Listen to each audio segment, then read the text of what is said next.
Ya, berarti bebas ya. Oke. Iya, betul. Ya, oke. Terima kasih untuk Kak Erwinda Fiantasari yang pertama menyampaikan materinya juga. Kemudian terima kasih juga untuk Kak Reni Albertin Putri yang sudah menyampaikan materi dengan sangat bagus. Baik, yang selanjutnya kita akan mendengarkan dari materi dari Kak Fauzan Atsari, di mana materi yang akan disampaikan ialah penalaran verbal dan pemecahan masalah.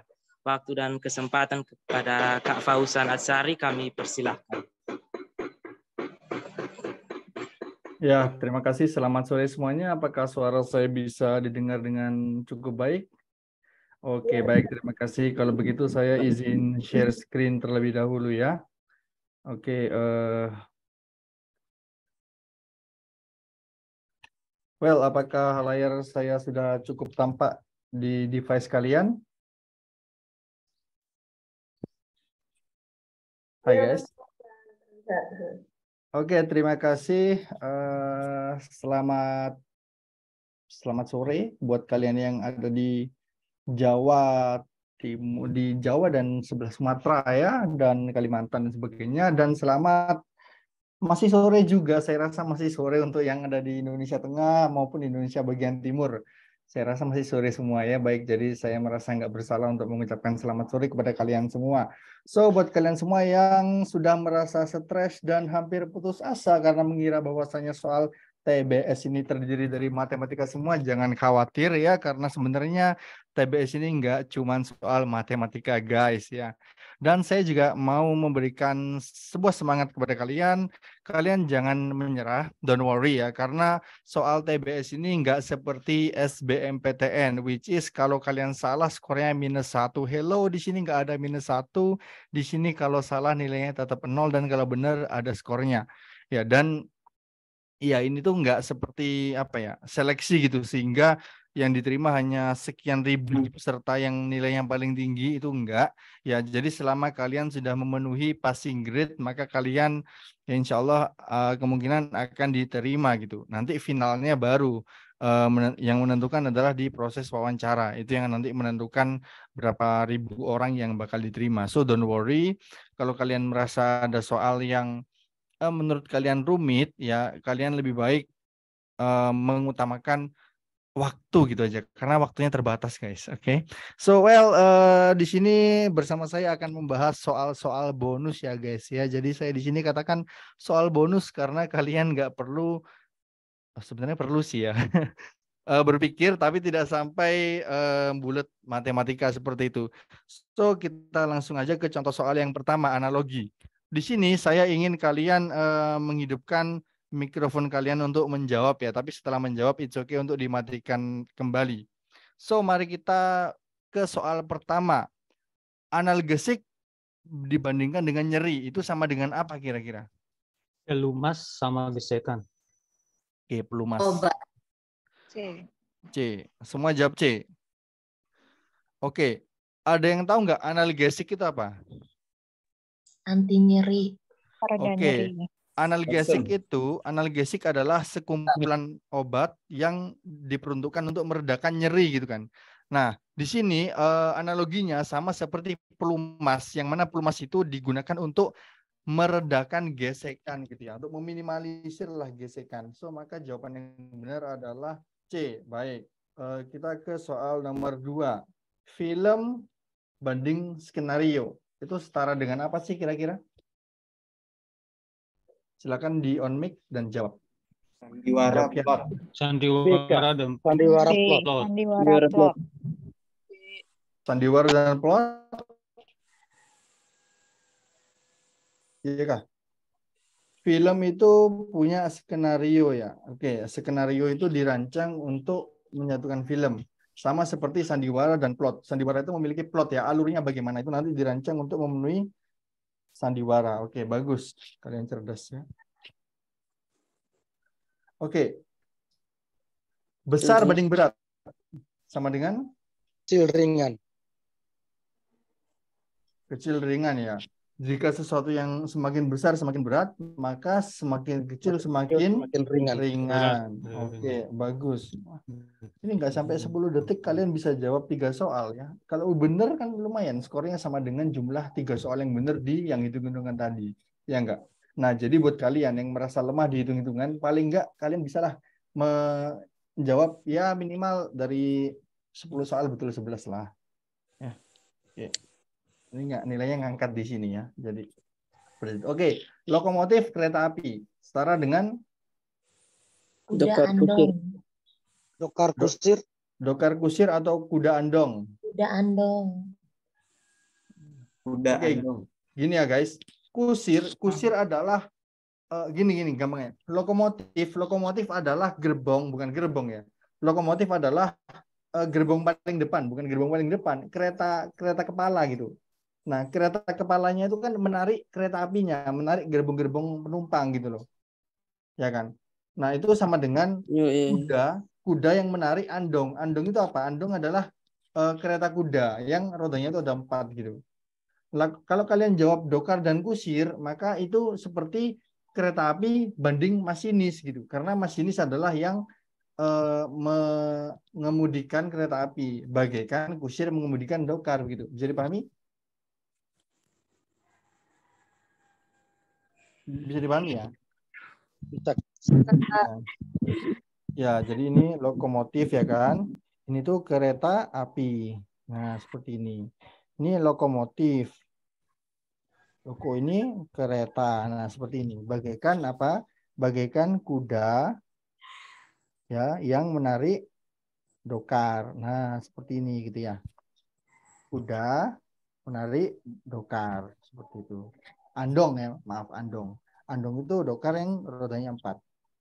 Oke, well, berikutnya sayap dikepakkan. Berarti apa? Sayap dikepakkan. Hentak kaki. Kaki dihentakkan. Oke, bagus. Drama punya babak. Drama ada Tinju babak. ronde. Tinju punya Tinju ronde. Oke, bagus ya. Sebenarnya drama itu episode juga bisa ya, tapi episode itu lebih ke kartun ya. Otonomi mandiri. Kira-kira hubungannya apa ini? Cerdas banyak akal.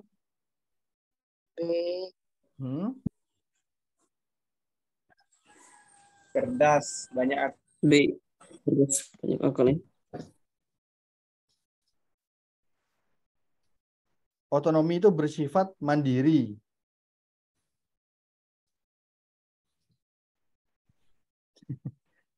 Bingung juga ya. Kenapa nggak C?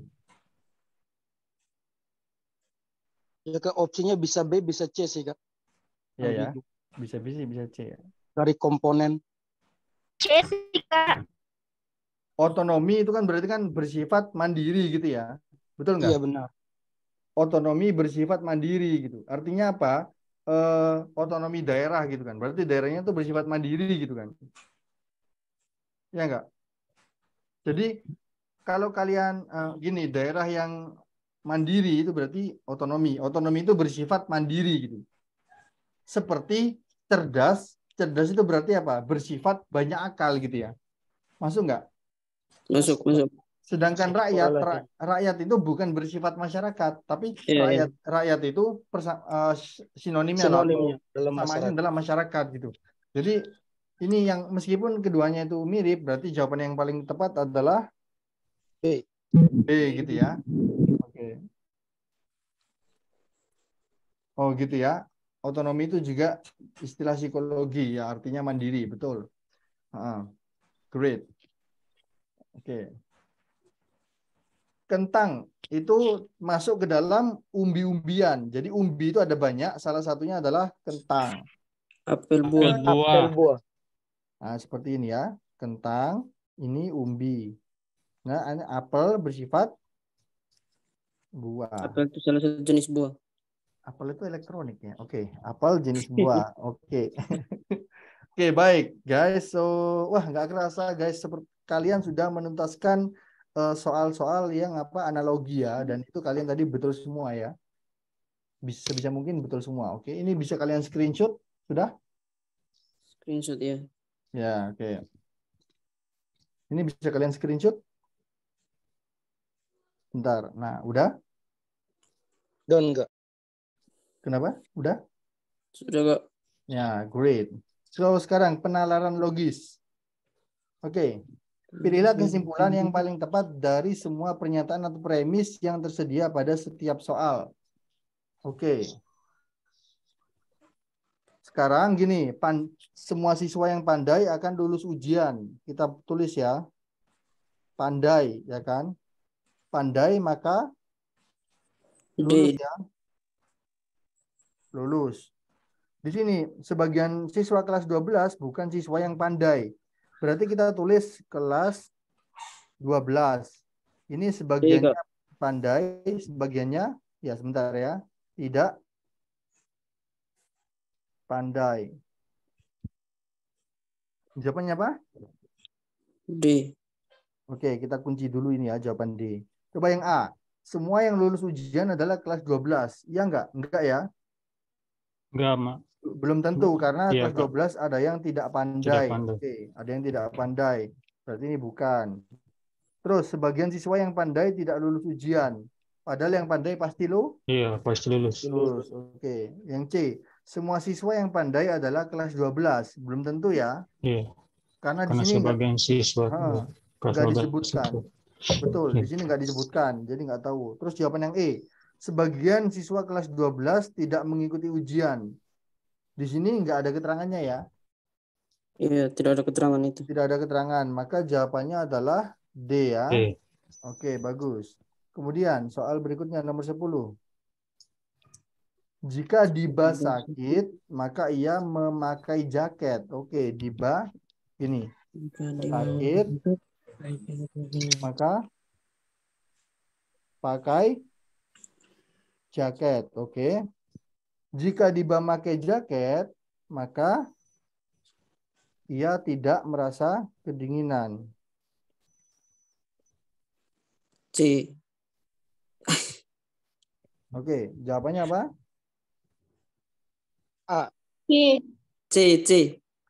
C, ada A, ada B, ada C. Apa lagi? B. Kemarin ya. C. Maaf. C. Kemarin Diba memakai jaket. Oke. Kemarin Diba pakai jaket ya. Nah, artinya apa kayak gini? Diba kedinginan karena sakit. B. Nggak ada keterangannya ya. Diba kedinginan karena sakit. Ini nggak ada keterangannya ya kan. Sakit itu pakai jaket. Kalau pakai jaket tidak kedinginan. Oke, bentar ya. Yang A itu berarti bukan. Yang B, Diba memakai jaket karena sakit.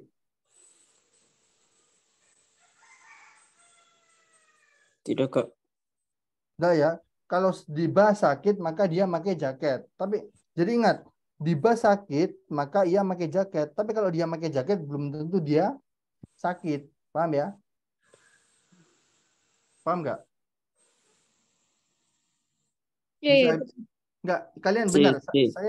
Saya tanya dulu. Kira-kira kalian paham nggak maksud saya? Diba Paham, Kak. kalau Diba Karena sakit tidak kebalikan. gimana? Paham Kak, karena tidak berkebalikan. Pakai Betul. jaket, pakai sakit. Paham Ya, Kak? betul. Kalau Menggunakan jaket. ya, kalau Diba sakit dia pakai jaket. Tapi kalau dia pakai jaket belum tentu dia sakit. Bisa aja karena jaketnya baru gitu kan. Dia mau ngeliatin, gitu ya. Seperti kalian Diba misalnya memakai dapat jaket tulisan LPDP, pasti kalian pakai nanti. Amin. Oke. Jadi ini belum tentu jawabannya. Oke, bagus. Diba tidak merasa kedinginan kemarin, ya Kak? Oke, Diba Ya, kan kemarin dia pakai jaket. pakai jaket. Oke, nih kemarin dia pakai jaket. Kalau pakai jaket dia tidak kedinginan. Berarti jawabannya C ya? C. C. Nah, oke. Jawabannya C. Selesai ya. Jadi kalian jangan jangan mengasumsikan sendiri, jangan membuat asumsi sendiri. Jadi ikuti apa yang ada di tulisan ini ya, paham ya? Oke, silakan di screenshot. Sudah? Sudah, Kak. Oke, nomor berikutnya. Jika di rumah ada bapak, maka ibu belanja pasar. Oke. Ada bapak, maka ibu ke pasar. Terus jika ibu ke pasar, maka anak-anak makan daging. Oke. Berarti apa? Jika tidak ada bapak, maka ibu makan daging. Iya enggak? Tidak ada bapak, bapak nggak ada. Ibu makan daging, nggak ada hubungannya ya?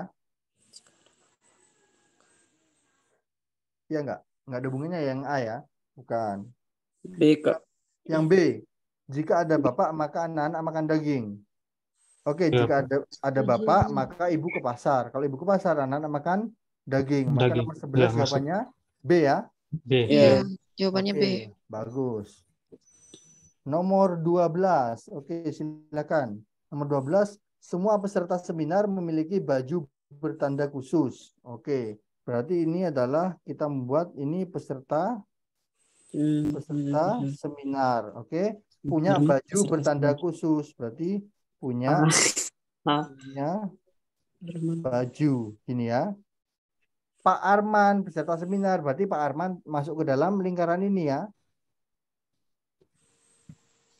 Pak Arman ada di sini. Berarti Pak Arman punya baju bertanda khusus. Pak Arman memakai baju bertanda khusus. Oke. Jawabannya A. Gampang banget ya. Nah, jangan dibanding-bandingkan sama yang matematika ya. Oke guys. Soal berikutnya nomor 13. Semua gadis bersifat riang. Gadis riang. Oke. Gadis ini ada yang turis, C. ada yang non turis. Sebagian turis adalah gadis ya kan? Berarti sebagian turis Terus bukan bersifat C. non gadis. Oke.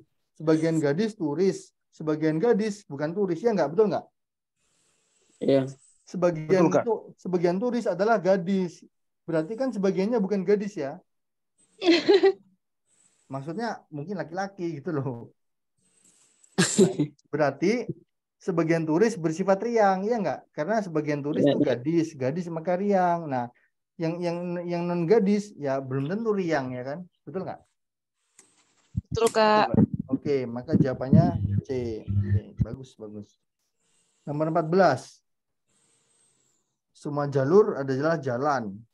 Semua jalur adalah jalan. Oke, anggaplah ini kota ini adalah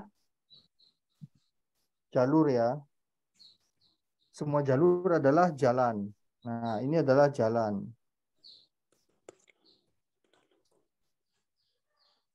Beberapa jalan ada yang melengkung. Berarti jalan ini oh enggak. Saya salah. Sebagian yang lengkung bukan jalur.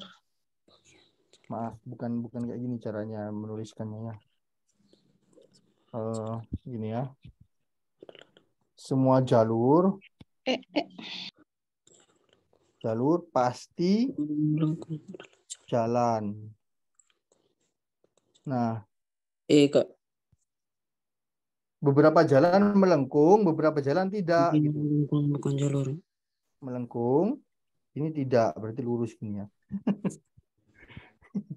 Berarti kan jalur itu semuanya jalan, tapi sebagiannya melengkung, sebagian tidak, ya gitu ya. Gimana berarti?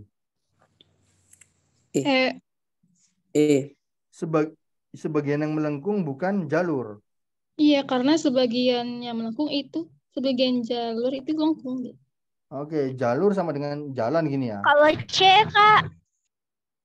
Semua jalur melengkung. Oke, yang C ya, saya bahas dulu yang C dengan tanda biru ya. Oke, yang C semua jalur adalah lengkung. Jalur ini kan jalan, ya kan? Jalur pasti jalan, sedangkan jalan ada yang melengkung, ada yang tidak. Berarti sebenarnya kan sebagian jalur itu kan ini jalur, ada yang melengkung, ada yang lurus gitu loh. Maka semua jalur melengkung belum tentu karena bisa saja ada jalur yang lurus ya enggak? Iya. Berarti yang C itu bukan gitu ya. Lalu kemudian misalnya kita yang anu tuh, yang A, semua jalan adalah jalur. Belum tentu ya, karena semua jalur itu jalan, belum tentu semua jalan itu jalur, ya enggak? Betul enggak? Logikanya adalah gini, semua apel itu buah, tapi belum tentu semua buah itu apel, betul enggak? Iya, karena Betul. macam Nah, terus yang B, sebagian jalur bukan jalan. Oh, itu menyalahi anu ya, mau menyalahi pernyataan A ya. Benar. Nah, seperti itu. Tadi jawabannya apa? Saya sampai lupa. E. Yang E. Sebagian yang Ah. lengkung bukan jalur. Yang C tadi sudah salah ya. Sekarang yang D, semua yang melengkung adalah jalur. Belum tentu ya, karena yang jalur itu bisa saja, yang melengkung itu bisa saja jalan, dan yang jalan itu sebagian itu jalur, sebagian bukan, betul nggak? Oke, ini yang mikrofonnya jadi di ini siapa? iya, karena di jalan itu ada yang lengkung dan ada yang tidak. Betul, oke. Nah, seperti ini. Silakan di screenshot. Nggak jelas ini tapi nggak apa-apa. Silakan di screenshot. Udah? Oke. Baik. Selanjutnya, semua gas itu uap. Jadi kita gambar gini aja. Ini gas, ya kan? Gas. Ini tuh uap. Uap. Semua gas pasti uap. Ya kan, semua gas uap. Sebagian gas bersifat racun. Nah, ini otak naus mapai malam otak naus nan bolo nenek ini akan namanya takahum ana. Aduh, Kristo. Tolong ya, mikrofonnya dimatikan. Halo, untuk Ya, yang kalau sudah selesai menjawab, tolong mikrofonnya dimatikan ya, supaya tidak mengganggu yang lain. Oke, gini ya. Semua gas adalah uap. Jadi kita menggambarnya seperti ini ya. Semua gas adalah uap. Oke. Kemudian sebagian gas bersifat racun. Berarti gas itu sebagiannya ada yang racun, ada yang non racun. Nah, gini ya. Oke, artinya apa? Semua uap adalah gas. Bukan ya, belum tentu ya. Karena ada uap yang bukan gas. Ya, yang saya kasih garis hijau ini kan. Nah, ini bukan gas, berarti ini salah yang A. Kemudian kita coba lihat yang B. Sebagian gas adalah uap, bukan ya? Karena apa? Semua gas adalah uap. Salah ya, yang B. Kemudian kita jawab lagi yang mana?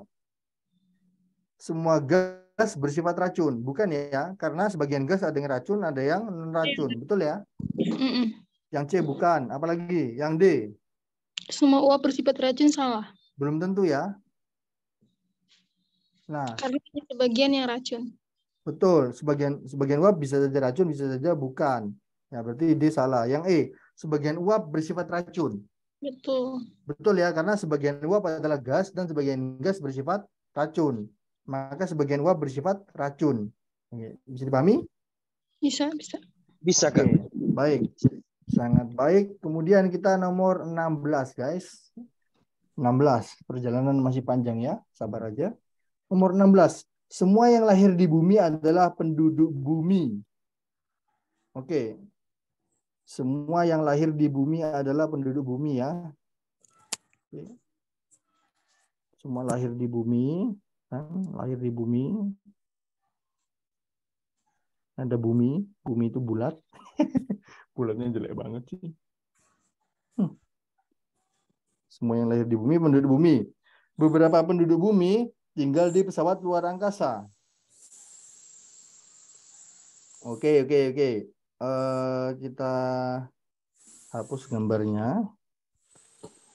Ini ya. Semua yang lahir di bumi adalah penduduk bumi, ya kan? Berarti beberapa penduduk bumi tinggal di pesawat luar angkasa. Berarti kan kesimpulannya kan gini ya. Beberapa yang Tinggal di pesawat luar angkasa adalah yang lahir di bumi. lahir di bumi, Iya. tinggal di pesawat luar angkasa gini ya. Atau beberapa yang beberapa yang tinggal di pesawat luar angkasa lahir di bumi gitu ya.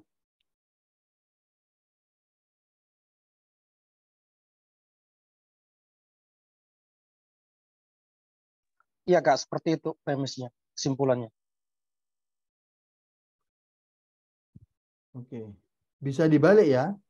Semua yang tinggal di pesawat luar angkasa adalah yang lahir di bumi. Kak, maaf kalau pakai model eliminasi bisa nggak sih Kak? Jadi di sini kan ada penduduk bumi, atas penduduk bumi, bawah penduduk bumi kan. Berarti kalimat yang tersisa itu kan semua yang lahir di bumi sama beberapa yang tinggal di pesawat luar angkasa. Kan hasilnya ketemu. Beberapa yang tinggal di pesawat luar angkasa, dia yang lahir di bumi. Kayak gitu Betul. masuk akal nggak sih? Betul, masuk akal. Iya, iya, betul. Jadi dicoret kata yang sama. Iya. Siapa itu yang lagi bicara? Imada, Kak. Benar sih. Oh ya, Imada Cahaya ya. Iya. Ya, gimana kalau pola pikirnya Imada pakai rumus itu ya? Nggak tahu sih rumus apa enggak, cuma dianalisa aja ya. Di kalimat pertama sama kalimat kedua ada kalimat yang sama. Penduduk bumi sama penduduk bumi. Betul. Saya coretkan. Jadi kalimat yang tersisa itu tinggal semua yang lahir di bumi sama beberapa yang tinggal di pesawat luar angkasa. Kan hasilnya juga ketemu. Beberapa yang tinggal di pesawat luar angkasa, ya dia yang lahir di bumi. Kayak gitu sih. Iya, betul. Itu dicoret. Itu sebenarnya itu masuk akal juga.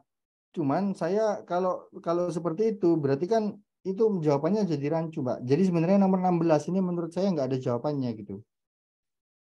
Kenapa? Kalau mau tetap dijawab itu jawaban yang aman itu C gitu ya. Tapi gini, kenapa saya bilang kok itu membuat rancu? Karena gini, kalau beberapa yang tinggal di pesawat luar angkasa adalah yang lahir di bumi, berarti kan ini misalnya anggaplah kita punya pesawat luar angkasa ya. Pesawat luar angkasa nih gambarnya ya, roket gini kan. Nah, gini ya. Roket. Beberapa yang tinggal di sini lahir di bumi. Berarti beberapa enggak gitu, betul ya? Iya Kak, seperti itu.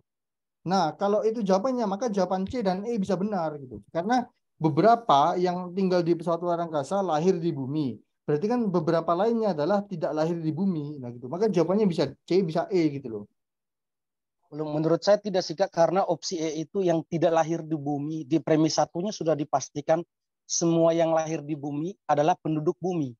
Nah, beberapa yang dari bumi itu tinggalnya di pesawat luar angkasa, Kak. Jika P maka Q, jika Q maka R. Oh, iya. Berarti bukan berarti. Jadi jelas Kak, opsinya C. Oh, opsi C ya? Benar. Iya. Oh iya. Oke, mohon maaf. Oke, terima kasih ya. Oke, saya juga merasa, iya, saya merasa bingung. Pesawat luar angkasa adalah yang lahir di bumi. Oke. Beberapa penduduk bumi. Karena ada yang B tadi ya? Iya, semua yang tinggal di pesawat luar angkasa adalah yang lahir di bumi.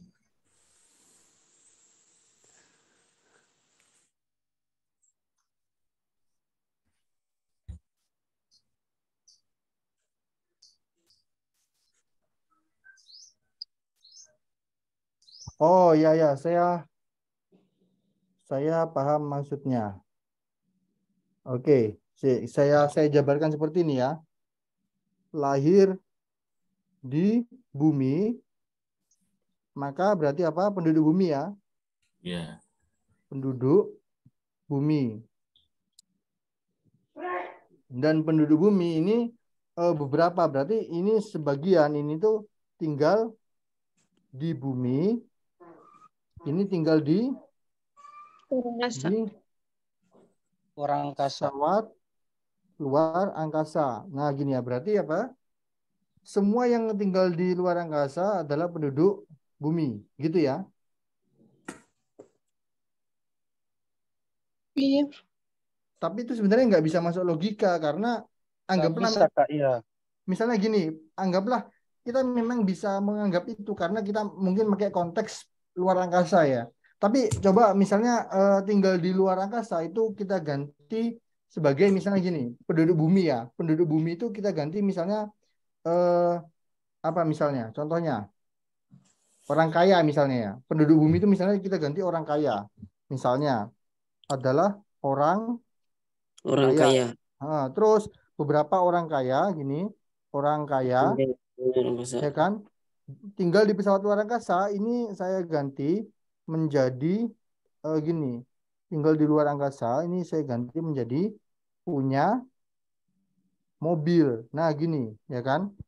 Berarti semua yang lahir di bumi adalah orang kaya. Beberapa orang kaya punya mobil. Nah, berarti beberapa orang kaya punya mobil. Nah, bukan berarti orang yang nggak kaya itu tinggal di mobil kan? Maaf, jadi bingung. Bukan berarti orang yang tidak kaya itu nggak punya mobil, betul? Betul nggak? Halo Kak. Halo Kak. Halo. Kenapa? Gimana? Maka untuk opsi B itu kalau kita kembali ke jawabannya, semua yang tinggal di pesawat luar angkasa adalah yang lahir di bumi. Itu masih bersifat kemungkinan sih Kak, tidak dipastikan. Kalau betul. Di C itu sudah fix kan bahwa beberapa yang lahir di bumi stay-nya di pesawat luar angkasa. Kan betul. penalaran itu harus logis. Betul. Jadi saya memang tadi tuh saya nggak jawabannya bukan B, tapi saya tadi tuh bingung antara C sama E gitu. Iya Kak. Gitu ya. Oke. Valid. Jadi yang C yang valid ya. Yang C itu valid memang, tapi bedanya tadi yang sempat membuat saya bingung adalah ini.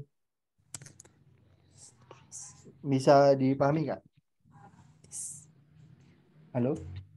Kalau itu memang bertentangan. Yang D memang bertentangan. Jadi yang B itu nggak logis kalau kita pakai apa ya penalaran ya. Kalau yang C itu memang logis, tapi saya tadi itu sempat khawatir takut yang C itu nanti kalau yang C itu bisa, maka yang E itu juga memiliki peluang untuk bisa gitu. Nah, tapi it's okay. Yang paling memungkinkan memang C ya.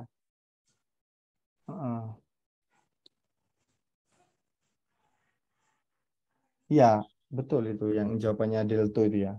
Tadi saya sempat mikir kayak gitu loh. Karena di sini ada beberapa gitu kan. Nah, jadi kita jangan keluar dari konteks soal ini gitu ya. Oke. So, kita beranjak ke nomor berikutnya gimana? Teman-teman semua? Oke, ini kalian silakan catat dulu aja. Apa screenshot? Siapa tahu nanti kalian bisa menemukan soal serupa dari sumber internet gitu ya. Oke. So, kita beranjak ke soal nomor berikutnya. Analisis. Ini analisis yang bahasa ya. Betul ya?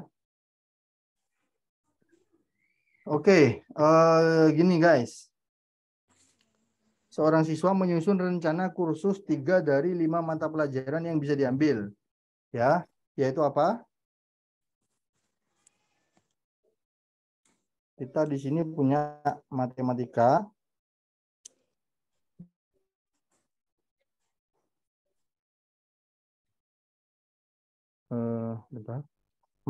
Itu punya apa lagi? Bahasa Inggris ya. Kemudian apa lagi? Pak. Ya. Ya, apa Giovanni? IPA. Ya. Terus kemudian seni. Nah, oke. Kita akan membahas gini ya. Siswa harus mengambil 3 mata pelajaran. Oke, kita simpan dulu harus ambil 3. 3 itu wajib ya.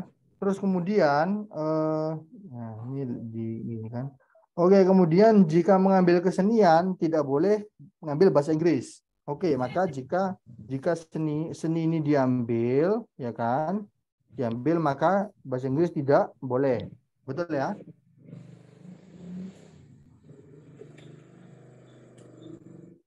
Kemudian jika mengambil IPA maka harus mengambil matematika. Demikian pula sebaliknya. Oke, jadi ini kalau ada IPA dan matematika ini menjadi satu ya. Gini ya. Jadi IPA dan matematika itu anggaplah jadi satu gitu. Jika mengambil kesenian, ia dapat mengambil IPS. Oke, jadi kalau ngambil kesenian, boleh ngambil IPS. Seni, boleh ngambil IPS. Bisa dilihat ya. Oke.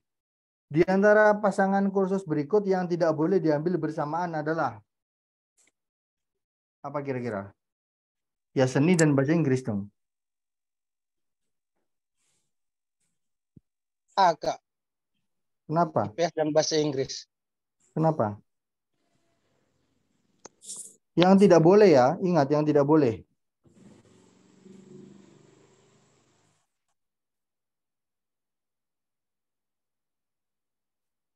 Kenapa IPS dan bahasa Inggris nggak boleh? Karena IPS itu harus diambil sama seni. Karena seni nggak boleh sama bahasa Inggris. Oh, enggak. Kalau dia ngambil kesenian, dia boleh. Oh, iya dapat mengambil IPS. Kesenian itu ya, Pak. Oh, dapat ya. Bukan Dapat boleh ya. ya. Oh, berarti IPS itu boleh diambil kalau dia ngambil kesenian, begitu? Kesenian, iya. Ah, I see. Oh iya, berarti jawabannya IPS dan bahasa Inggris. Oke, sebentar ya, jangan di screenshot dulu, saya ganti. Nah, ini dapat ya. Nah, maka jawabannya yang benar adalah IPS dan kesenian ya. Oke, bisa dipahami? Setuju Kak, C. Oke, baik. Terima kasih. Dapat ya. Berarti untuk mengambil ya, ini permasalahannya bahasa ya, guys. Jadi maksudnya dapat itu bisa diartikan untuk mengambil IPS dia harus mengambil seni dulu gitu ya. Kak, saya boleh berbagi yang saya mengerti? Silakan. Angelina ya. Ya, kalau Silakan. sepemahaman saya, jadi saat ini adalah dia sudah pasti ambil kesenian sama IPS. Untuk jawaban C ya. Dia sudah pasti ambil kesenian dan IPS. Otomatis dia tidak bisa ambil bahasa Inggris. Nah, syaratnya di sini dia harus mengambil 3 mata pelajaran saja. Kalau seandainya pasangannya dia ambil IPA, berarti dia otomatis ambil matematika juga. Berarti dia sih ngambil 4, berarti nggak bisa. Gitu. Betul. Betul. Tadi pemahaman saya juga ini tuh sebenarnya nggak ada jawabannya gitu. Jadi gini, kenapa saya bilang nggak ada jawabannya? Saya hapus dulu ya.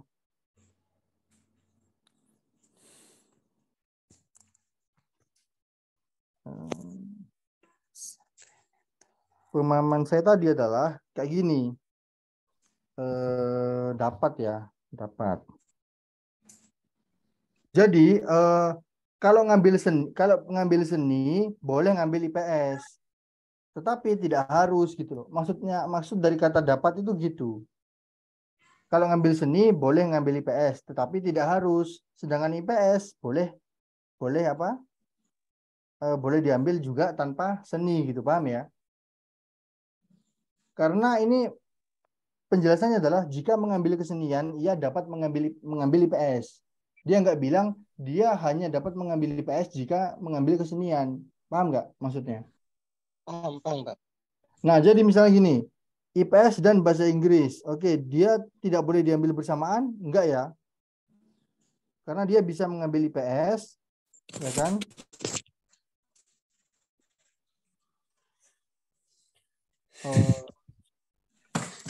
IPS, bahasa Inggris. Dek. Kayaknya jawabannya A deh. Iya, A, Kak. Jawabannya A. Karena ketika dia ngambil IPS, ya kan?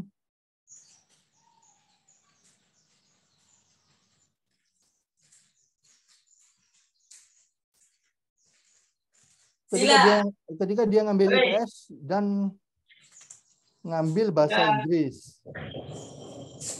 Anggaplah dia ngambil IPS dan ngambil bahasa Inggris gitu ya. Gini, saya pakai gini. Iya, betul. Saya mengambil gini ya, begini. Jika dia ambil IPS dan bahasa Inggris, ya kan, dia tidak dapat mengambil seni, betul nggak? Iya, Ya, karena di tidak sini kalau kita ngambil dapat. IPS, kita sudah ngambil 3. Dan kalau tambah bahasa Inggris berarti lebih dari 3. Betul. Kalau dia ngambil IPS dan bahasa Inggris, maka dia tinggal punya satu kesempatan.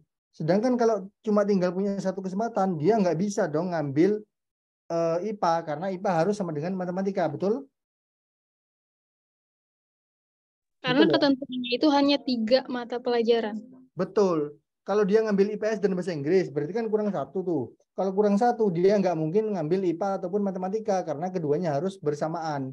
Sedangkan kesenian, dia nggak boleh ngambil juga, karena dia sudah ngambil bahasa Inggris. Bisa dipahami? Bisa. Oke, Karena berarti kita ngambil ya, IPS, kita sudah ngambil matematika dan juga IPA. Nah, kalau di sini betul. ini IPA dan bahasa Inggris. Nah, kalau udah 3 ditambah lagi bahasa Inggris, berarti dia lebih dari 3. Betul, maka jawabannya adalah A. Paham ya? Maaf ya, ini saya sambil tutoring gini juga sambil mikir ya. Tadi belum saya kerjakan gitu. Oke. Baik. Masih semangat ya teman-teman ya? Masih, Kak. Nah, ini agak pusing ini. Oke.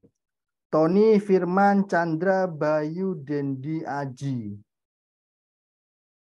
diminta untuk berbaris urut mulai dari tinggi badan yang paling tinggi ke paling rendah. Oke, anggaplah ini ya, saya tulis ya di sebelah sini ya. Ini rendah. Rendah. Kemudian di sini tinggi. Oke. Dendi lebih pendek daripada Chandra. Oke. Kita tulis misalnya Dendi ya, Dendi di sini. Dendi lebih pendek daripada Chandra. Berarti anggaplah Chandra di sini. Ya. Kemudian dan lebih tinggi daripada Aji. Dendi lebih tinggi daripada Aji. Berarti Aji di sini ya. Oke, kemudian Tony lebih tinggi daripada Aji. Berarti kalau Aji di sini, setidaknya Tony di sini ya. Dan lebih pendek daripada Bayu. Bayu di mana? Tulislah Bayu karena belum ada namanya. Bayu di sini. Kemudian Firman lebih rendah daripada Tony. Dan lebih tinggi daripada Aji. Oh, berarti Firman di sini. Firman. Kenapa? Karena lebih pendek daripada Tony. Tony ya, pakai Y. Dan lebih tinggi daripada Aji. Berarti Tony itu di sini, Firman di sini. Aji di sini ya. Oke. Bayu lebih tinggi daripada Chandra. Oke, Bayu lebih tinggi daripada Chandra. Berarti Bayu di mana? Di sini ya. Paham nggak? Paham, Kak. Bayu berarti di sini. Oke, sudah ya keterangannya ya. Nah, berarti seperti ini. Chandra di sini, Dendi di sini. Oke. Berarti urutan peserta dari yang tertinggi hingga terpendek. Berarti Bayu, Chandra, Bayu yang tertinggi. Dan di antara jawaban A, B, C, D, E, yang Bayunya paling tinggi adalah jawaban D. Selesai. Bisa dipahami? Bisa, Kak. Oke, bagus. Selanjutnya. Oke. Dewi, Siska, Rita, Putri, Ali, Bagus, dan Adi. 1, 2, 3, 4, 5. Tua, Gapat, Manam, Jupan. Makan bersama. Mereka duduk pada 4 meja yang berderet menempel secara berurutan. Pada setiap. Oke, kita gambar ya. Ada 4 meja.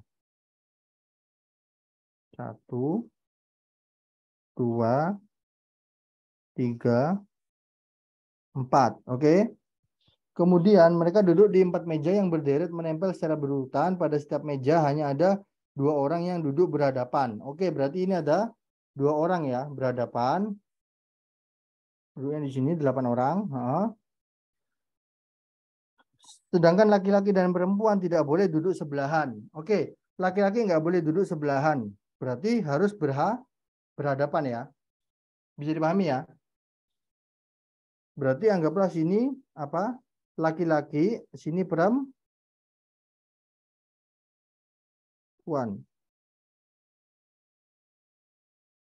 Oke.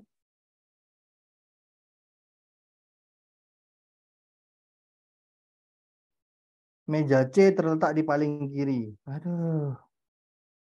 Oke. Bentar. Saya ganti gambarnya. Meja 1, 2, 3,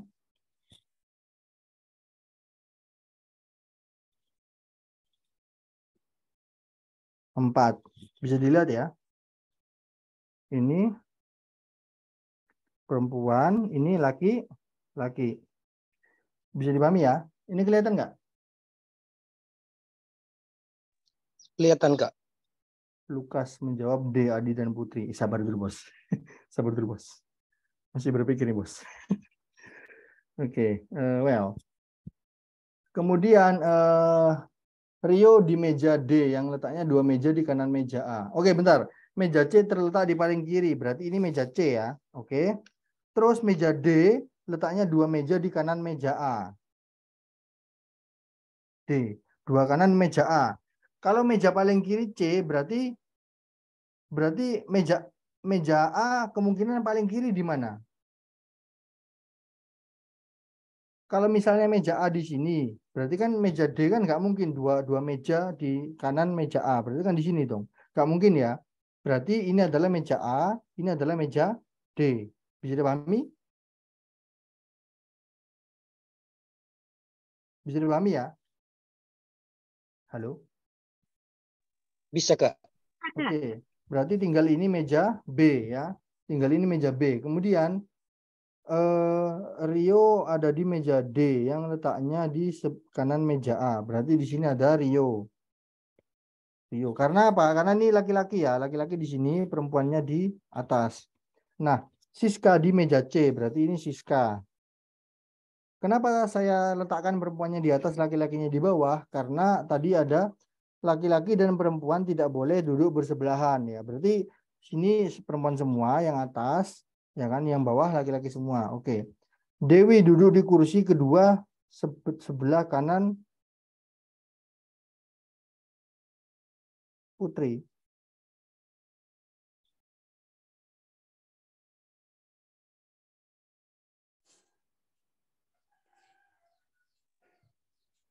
Bentar. Oke, nanti dulu karena saya juga nggak tahu Putri di mana ya. Bagus duduk berhadapan dengan Siska. Oke, berarti Bagus di sini. Bagus. Dan Ali tidak mau duduk di sebelah Rio. Berarti Ali di sini ya. Karena Ali tidak mau di sebelah Rio. Berarti yang laki-laki sisanya mana? Siapa yang belum? Adi ya, berarti Adi di sini. Oke. Adi di sini. Dewi duduk di kursi kedua sebelah kanan Putri. Dewi di meja A, Kak, berhadapan dengan Ali. Dewi di A. Tapi Dewi itu duduk di kursi kedua sebelah kanan Putri. Karena Putri dapatnya di B, toh, Kak. Berarti Putri berhadapan sama Adi. Putri dapat di B, Dewi dapat di A. Mana Putri di B? Petunjuknya di mana? Petunjuknya di mana Putri di B itu? Dalamnya. Di terakhir tuh, Kak, Bagus duduk berhadapan dengan Siska dan Ali. Bagus duduk berhadapan dengan Siska dan Ali, tidak mau duduk di sebelah Rio. Otomatis sisa perempuan. Gini, Bagus ya kan, Bagus kan ini Bagus. Bagus berhadapan dengan Siska, berarti betul. Nah, dan Ali tidak mau duduk di sebelah Rio. Rio di paling kanan, berarti Ali itu duduknya di sini, dipisahkan oleh Adi. Nah, duduk di kursi kedua sebelah kanan Putri. Adirita, Kak, Adirita C. Sekarang tinggal yang kanan ini, tinggal ini nih. Dewi duduk di kursi kedua sebelah kanan Putri. Oke, gini ya, sebelah kanan Putri. Dewi di A, Putri B.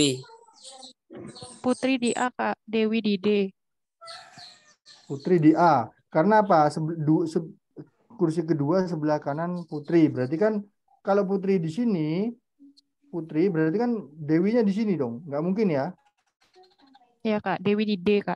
Berarti ini jawabannya adalah Putri di sini,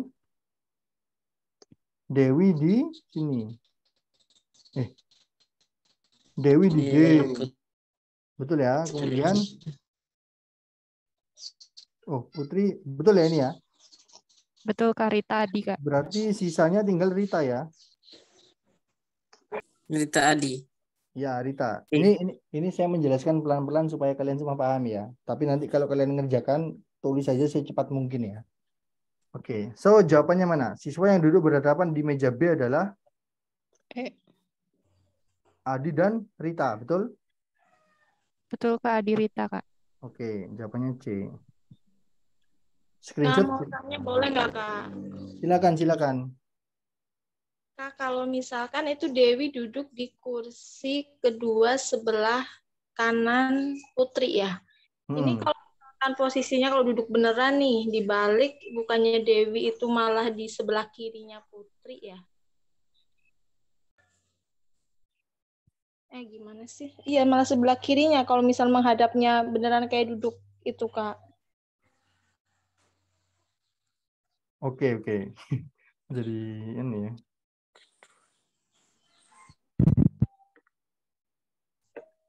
Oh, enggak. Gini, kita melihat dari sudut pandang meja, Mbak. Karena ini meja C terletak di paling kiri. Paling kiri, berarti kita anggap ini kiri. Gitu. Ini kita anggap kanan. Bisa dipahami nggak? Bisa.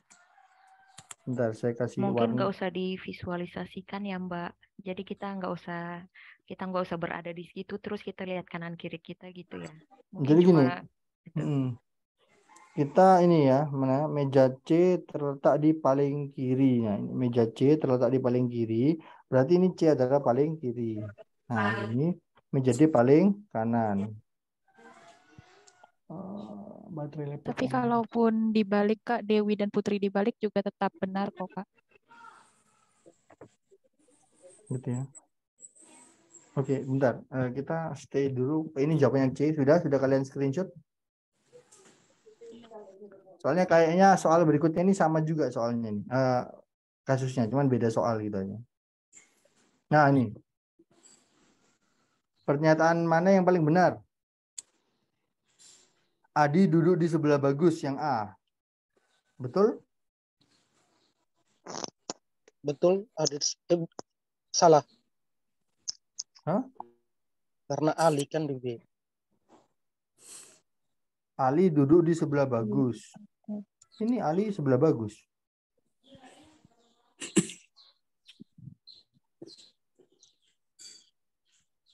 Ini kondisinya masih sama ya.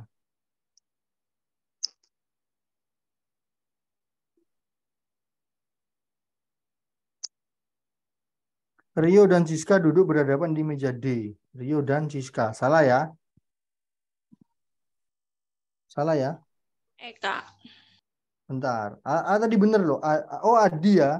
Ini kan Ali ya. Adi bukan Ali ya. Oh ya Allah ya. Adi salah ya. Kalian lebih teliti ya. Saya tadi saya salah baca nih. Harusnya ya saya kurang teliti. Maaf. Harusnya kalau ngerjakan soal itu lebih teliti lagi nih, kacau nih saya. Oke. Bagus kalau gitu. Oh ya. Tadi di jalan. Oke, kita lanjut. Jadi bentar sampai mana tadi? Maaf, sebentar. Pernyataan manakah yang paling benar? Gitu ya. Adi duduk di sebelah Bagus, sudah salah ya. Oke, kemudian Siska duduk di sebelah Rita. Mana Siska? Siska sebelah Rita. Salah? Betul atau salah? Salah ya? Nah. Salah, bukan. Putri duduk di antara Rita dan Dewi. Putri di antara Rita dan Dewi. Salah ya? Salah. Salah, Kak. Salah. Udah yang nggak usah dibaca lagi, pasti ini yang benar ya. Oke, guys. Jawabannya E. Oke, selanjutnya nomor 21. Siswa perempuan yang duduk di meja ABCD adalah A, B, C, D guys. Oke, kita lihat. A siapa? Putri ya. Putri. B, Rita. C, Siska. Siska Dewi. Dewi. Putri, Rita, Siska, Dewi. Ada nggak? A. A ya, oke, jawabannya A. Oke. Lumayan menguras pikiran ya guys. Untuk mengatasi masalah transportasi di Jakarta, seorang ahli perencanaan transportasi massal menyiapkan rancangan pembangunan jaringan kereta api dengan pengaturan sebagai berikut. Ada 6 stasiun. 6 stasiun yaitu Z, Y, X, Q, K, dan L. Oke, kira-kira gimana nih visualisasinya?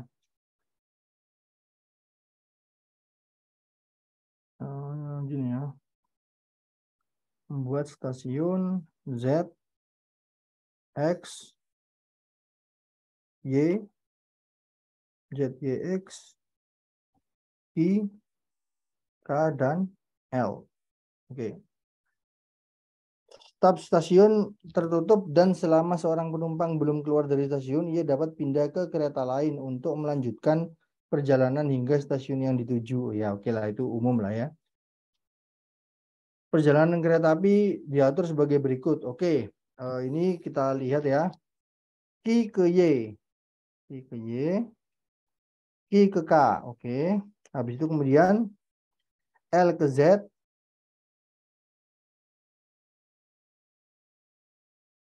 L ke K. L ke X.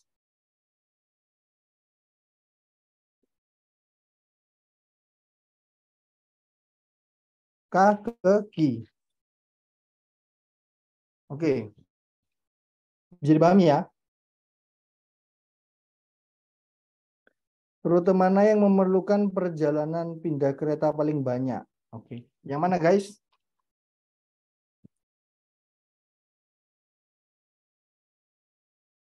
L ke Y ya, betul nggak?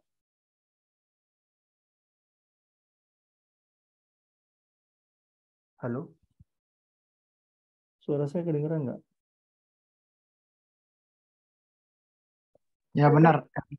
Ya, jadi L ke Y itu kan perlu L ke K dulu. Setelah itu K ke Q, habis itu Q ke Y ya. Jadi 1, 2, 3. 3 kali ya. Oke. Bisa dipahami? Bisa, Kak. Nah, jawabannya antara L ke Y, D ya. Oke, mulai capek ya. Oke, nggak apa-apa guys. Kita lanjutkan. Suatu kelompok belajar terdiri dari 6 orang siswa, yaitu Arif, Hendro, Erik, Arbi, Ega, dan Anis. Soal berikutnya ada nggak nih? Oke. Ini soal terakhir ya guys. Dan di sini ada 2 kriteria yang akan kalian lihat, yaitu masalah tua, ya kan?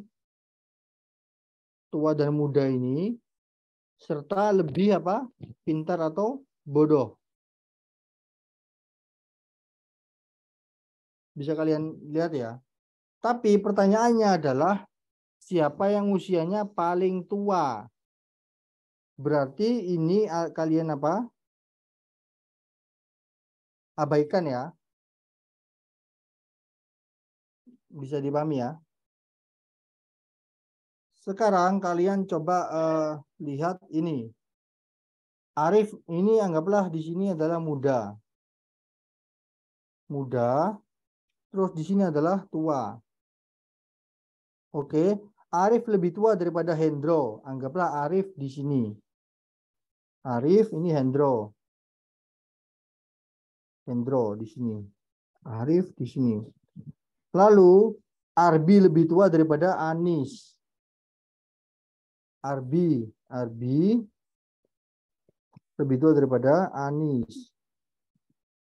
Anis lebih tua daripada Erik lebih tua daripada Arif. Oke, berarti Erik ada di sini. lebih tua daripada Arif. Anis lebih tua daripada Hendro. Oke, berarti Anis ada di sini. Oke. Aga lebih muda daripada Anis. Oke, berarti Aga masih belum jelas ya, antara di sini atau di sini gitu kan. Nah, kemudian Hendro lebih tua daripada Anis. Hah? Oh, Aga lebih muda daripada Anis. Ya, betul. Hendro lebih tua daripada Anis. Tapi di situ ada Anis lebih tua daripada Hendro. Iya, jadi ini gimana nih? Erik, Kak. Enggak, Erik lebih tua daripada Arif, betul. Tapi Arbi ini kan cuma diketahui lebih tua daripada Anis. Tapi dia nggak tahu apakah dia lebih tua daripada Arif atau Erik. Kan ini Arbi belum tahu nih di mana letak posisinya nih. Ya kan? Paham nggak maksud saya? Arbi cuma lebih tua daripada Anis. Tapi dia apakah lebih tua daripada Arif atau lebih muda dari mana nggak tahu. Karena nama Arbi cuma disebutkan satu kali kan? Arif. Betul nggak? Kemungkinan Arbi yang lebih tua. Ya ini soalnya salah ini ya. Iya. Tapi kalian tahu ya nanti caranya membuat itu ya kayak gini dah pokoknya. Dan ini karena yang ditanya paling tua, kalian nggak perlu mengusik tentang masalah kepintaran gitu ya. Oke, bisa dipahami? Bisa, Kak. Bisa, Kak. Oke. Bisa. Udah dari bilangan. Dari bilangan sudah ya tadi ya. Udah, Kak. Soal mana lagi yang belum? Pemecahan masalah. Oh, ini kah? Ini udah belum? Belum, Kak. Belum. Belum. Oke, kita kalian screenshot dulu gambarnya. Bacaannya maksudnya. Sudah?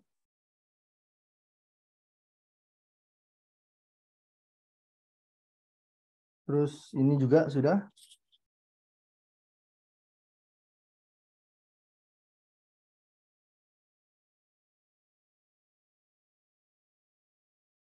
Terus ini soalnya. Berdasarkan paragraf 1, pernyataan di bawah ini manakah yang benar?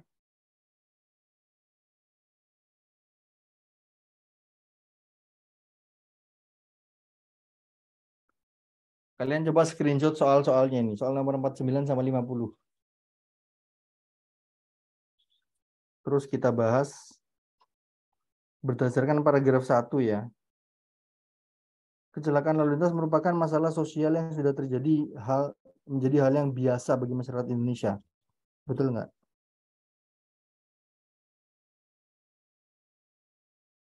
E dan D.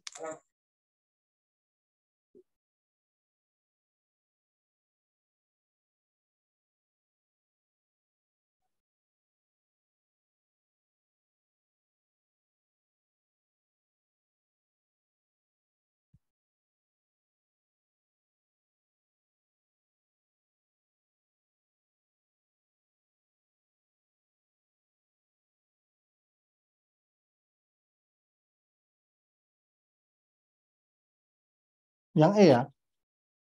Yang B juga betul loh.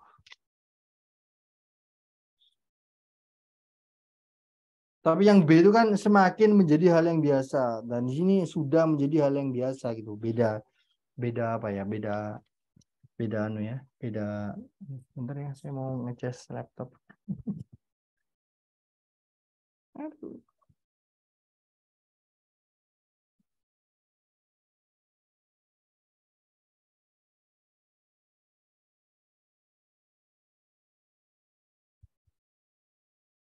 Gimana, teman-teman?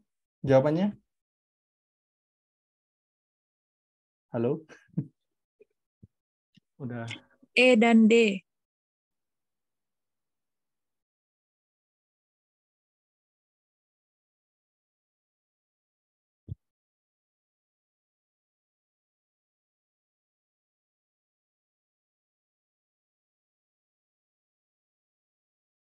Jawabannya yang antara E dan B ya, betul ya? Tapi yang B itu kan apa namanya? Yang B itu apa sih namanya itu? Nanti kalau mau lihat di mana, Pak?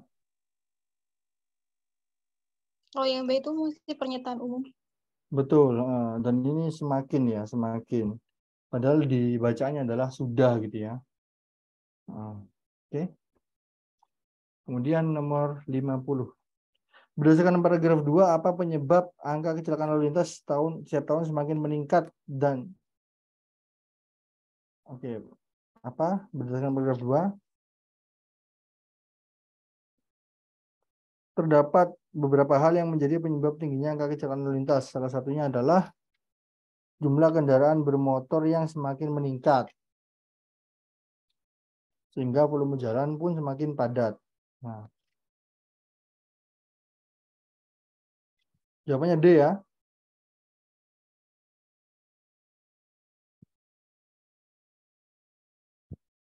Bisa dipahami? Jawabannya D. Halo guys. Oke, udah Azhar. Terima kasih. Jawabannya sudah jelas ya. Berdasarkan grafik pada tahun berapa jumlah kecelakaan paling tinggi? Oke, grafik kita lihat grafiknya. Berapa tahun berapa? 2012. 2012. Oke. 2012. 2012. Berdasarkan paragraf 3, jika pemerintah membuat kebijakan seperti pemerintah Singapura, yaitu menerapkan pajak yang tinggi bagi kendaraan pribadi, manakah kesimpulan di bawah ini yang paling benar? Oke, kita baca paragraf ketiga ya guys.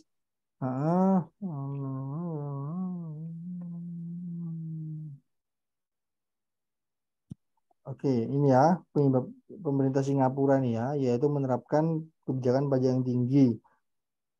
Oke, hal ini akan membantu penekanan jumlah kendaraan pribadi yang mungkin menjadi masalah ini. Oke, jadi intinya mengurangi jumlah kendaraan pribadi.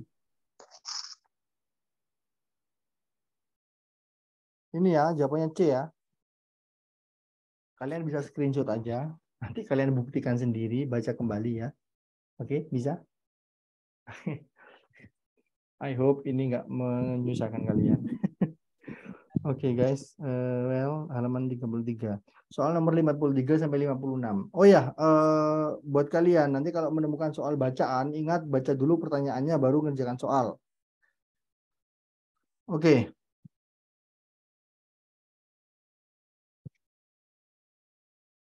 Manakah simpulan di bawah ini yang benar? Oke, simpulan di bawah ini ya.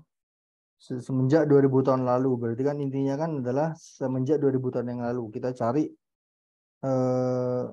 kata 2000 tahun yang lalu. Ini ya. Menggunakan kereta sederhana. Kereta yang digunakan adalah gerobak yang ditarik hewan. Oke.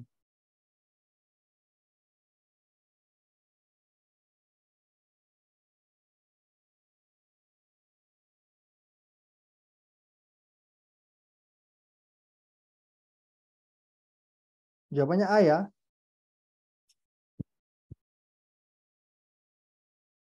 Di sini kan ditulis ya.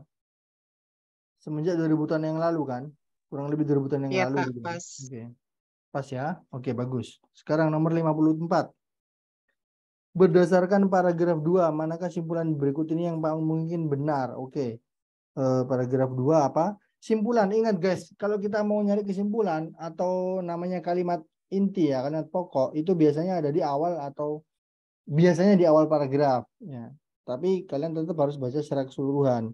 Kalau kalimat awal paragraf itu membahas sesuatu yang general, biasanya itu adalah kesimpulannya gitu.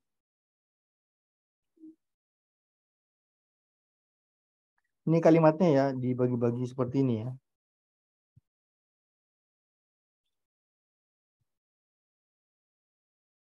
Nah, silakan. Yang pertama adalah kalimat pertama tentang penemuan mesin uap gitu kan. Oke. Sejak saat itu berarti kan sejak Inggris itu benar pengembangan kereta uap. Oke. Namun Inggris mulai beralih ke tenaga listrik. Kini kereta tercatat membawa lebih dari 40%. Oke. Berarti intinya kan di sini apa? Membahas tentang apa? Tentang kereta kan?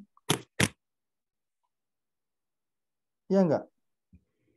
Karena penemuan mesin uap melalui keberhasilan merancang ini mengubah VAP menjadi energi mekanik adalah tonggak dari sejarah dalam dunia kereta api ya. Ini kan membahas tentang kereta api, itu dunia kereta api. Sejak saat itu penggunaan kereta lokomotif uap ya kan dengan cepat menyebar. Kemudian Inggris adalah pionir yang mengembangkan kereta uap melalui bla bla bla. Namun pada 1893 Inggris mulai beralih ke kereta tenaga listrik ya kan. Nah, kemudian kini kereta tercatat membawa lebih dari 40%. Intinya adalah tentang kereta, perkembangan kereta api. Yang mana? Ini ya, sejak 300 tahun lalu sampai saat ini teknologi kereta api terus berkembang, betul nggak? Coba kita lihat. Karena di sini ya, semenjak 1774, ini kan 300 tahun lalu ya, betul ya? Bisa dipahami ya. Jadi kalian nanti petakan dalam paragraf itu kalimat-kalimatnya petakan. Buat seperti ini. Titik ini tuh kalian kasih sekat gini kan. Nah, seperti ini. Lalu kemudian kalian cari hubungan antara kalimat-kalimat. Itu kalimat-kalimatnya itu membahas apa sih gitu kan. Nah, seperti itu.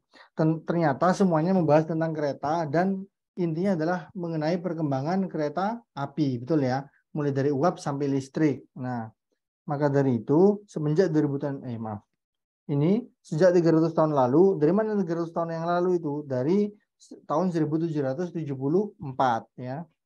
Oke. Jawabannya E. Oke.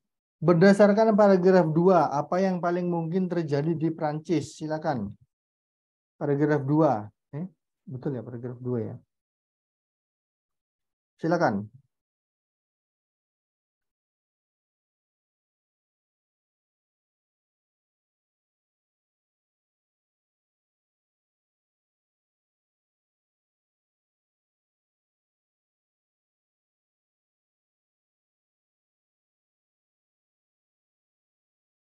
Kok Prancis ya?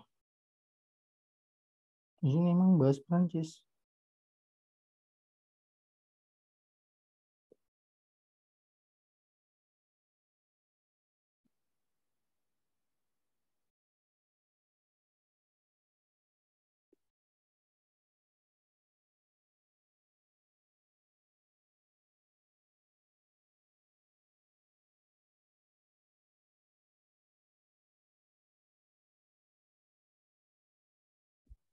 Gimana? Mungkin karena Prancis ada di benua Eropa atau enggak gitu.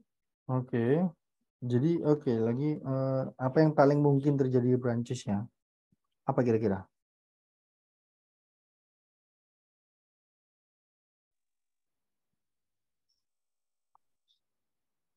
Pada Perang Dunia II, kereta VAP digantikan oleh kereta diesel. Kereta diesel digunakan Yang C kayaknya deh, Kak. Yang C ya, kereta VAP itu digantikan dengan kereta diesel ya. Oke, maka jawabannya C ya. Terima kasih. Kira kenapa jawab E? Kereta lokomotif uap mulai digunakan. Yang paling mungkin terjadi di Prancis. Ya, yang mana itu sebenarnya nggak tertulis di teks secara eksplisit, tetapi itu ditanyakan gitu. Makanya pertanyaannya adalah kemungkinan gitu kan, peluang gitu guys. Oke, well, panas banget di sini ya. Surabaya itu hot banget. Oke, curhat dikit ya. Ini nomor 56. Oke. Manakah pernyataan di bawah ini yang tidak mendukung kalimat pada tahun 2008 KAI mengumumkan terjadinya kerugian terus-menerus apabila tidak bisa menambah? Paragraf 3. Oke. Yang tidak mendukung. KAI ya kan beroperasi pertama tahun 1867. Pada tahun 2008 KAI mengumumkan kerugian. Oke. Kalau orang-orang nggak naik kereta api. Saat ini KAI telah melakukan banyak perbaikan aspek. Oke. Masyarakat Indonesia makin gemar naik kereta api. Hasilnya KAI tidak lagi merugi. Oke, jadi paragraf 3 itu intinya adalah KAI itu beroperasi sejak tahun 1867, tapi KAI itu mengalami kerugian. Setelah itu KAI itu melakukan perbaikan sehingga masyarakat suka naik kereta api, sehingga KAI tidak lagi mengalami kerugian gitu ya. Intinya kayak gitu yang perlu kalian ingat. Oke, maka jawabannya adalah apa? Harga tiket jadi lebih mahal? Belum tentu ya. Sejumlah besar penumpang kereta api tidak tertampung kapasitas kereta, nggak ada informasinya. Pemasukan dari penggunaan jasa meningkatkan keuntungan sebesar 20%.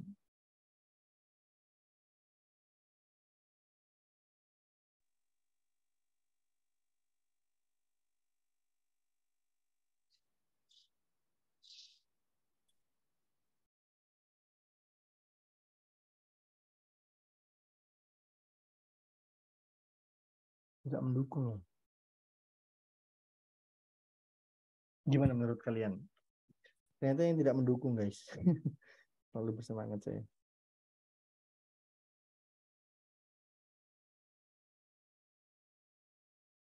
Yang B deh Kak kayaknya Kak.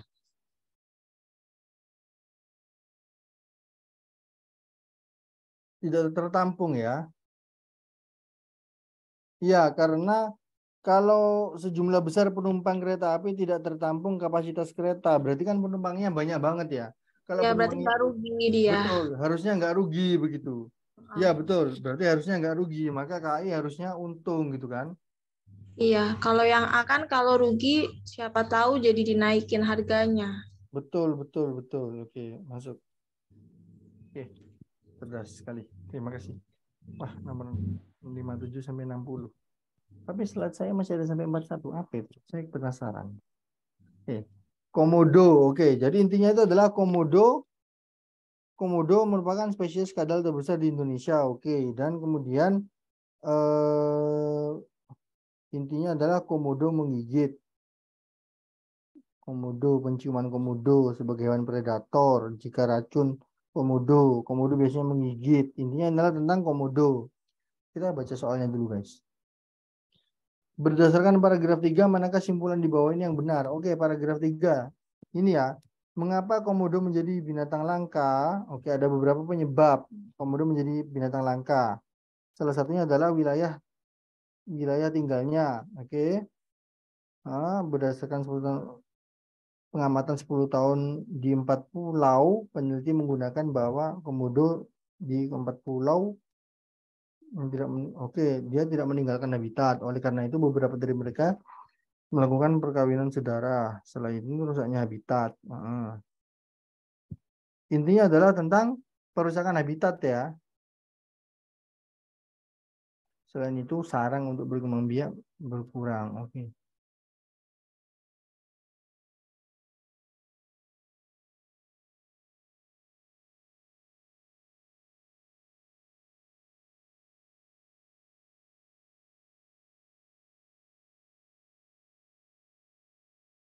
Simpulan yang dibawahnya benar. Sebagian komodo yang tidak pakai logika lagi, sebagian dan semua ya.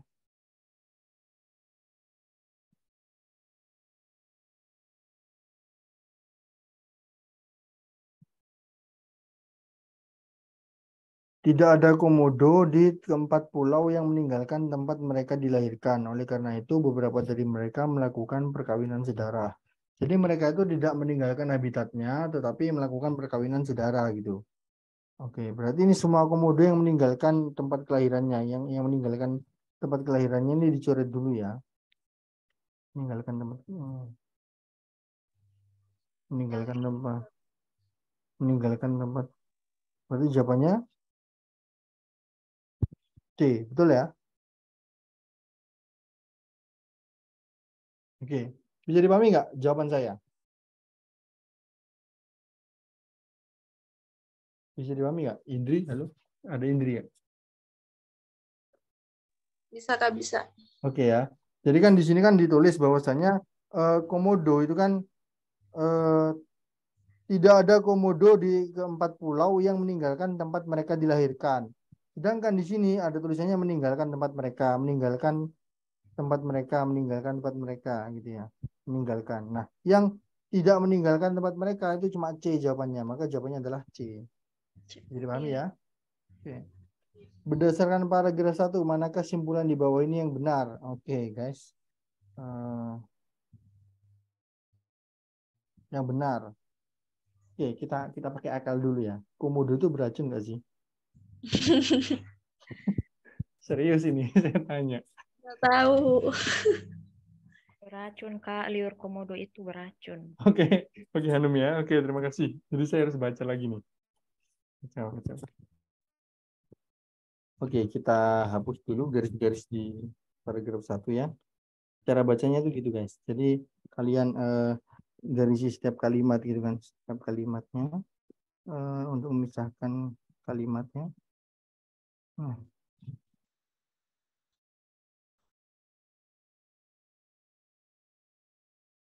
Oke, intinya oke, racun ya, racun melakukan ya, korban akan mengalami pendarahan yang serius. Oke, yang benar ya. Jika komodo menggigit korbannya karena seorang mengalami pendarahan. Enggak ya. Komodo menggigit korbannya disebabkan indera penciumannya yang tajam, betulkah? Sebagian hewan predator komodo memiliki kecenderungan untuk menyerang. Dalam penyerangannya komodo menggunakan indera penciuman untuk mendeteksi mangsa. Oh, betul ya. Ketika diam pun komodo sering menjatuhkan lidah untuk mendeteksi lokasi mangsanya. Komodo bisa menggigit bila keadaan terancam dan marah serta lapar. Oke. Coba kita lihat. Komodo menggigit korbannya disebabkan oleh indera penciumannya yang tajam. Betul? Enggak ya? Tadi komodo itu menggigit karena apa? Karena terancam dan sebagainya ya.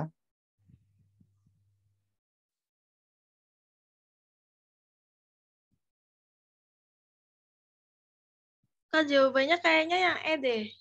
Kenapa? Soalnya itu kayaknya tadi ada pernyataan komodo itu akan mengarah ke mana tadi?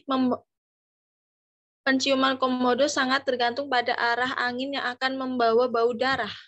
Oh ya, betul mana. Ini Berarti ya. kalau Penciuman komodo sangat tergantung pada arah angin yang akan membawa bau darah. Oke, maka berarti di sini komodo menggigit korban karena seorang mengalami pendarahan, betul ya? Iya. Oke, karena dia lapar gitu ya. Wow, terima kasih. Jawabannya oke. Karena penciumannya sangat tajam, jadi dia tuh kayak piranha gitu ya. Lah yang C itu kenapa kok saya nggak milih? Karena mengalami pendarahan yang sama, apa maksudnya sama? Ini kan nggak jelas. Yang nggak jelas ya, yang C itu nggak jelas. Jangan pilih-pilih yang nggak jelas. Oke. Nomor 5 apa dia juga.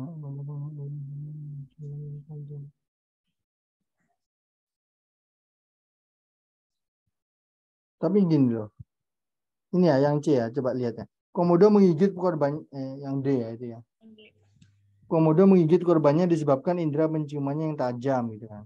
Nah, ini komodo biasanya menggigit bila dalam kondisi terancam, ya kan, dan marah serta lapar.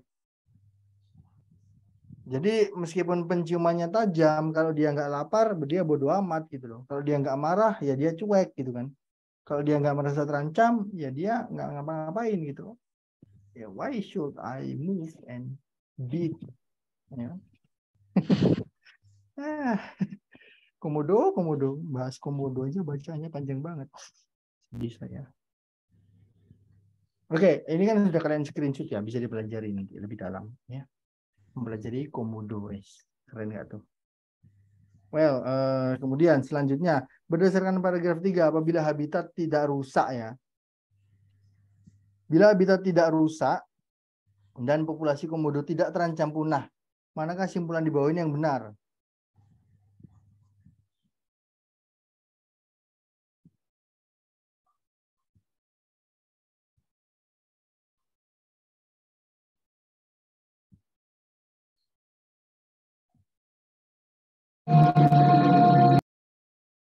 Manusia merusak lingkungan alam ya, berarti ini kan udah merusak ya. Merusak, nggak mungkin ya.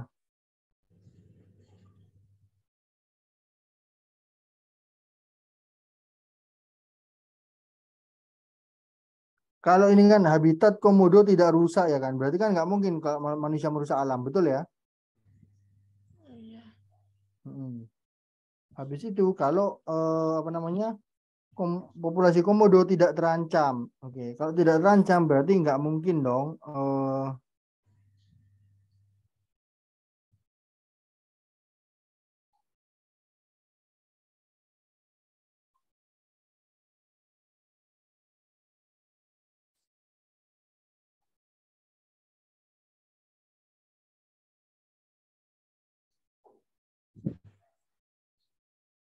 Kak, coba lihat bacaannya, Kak.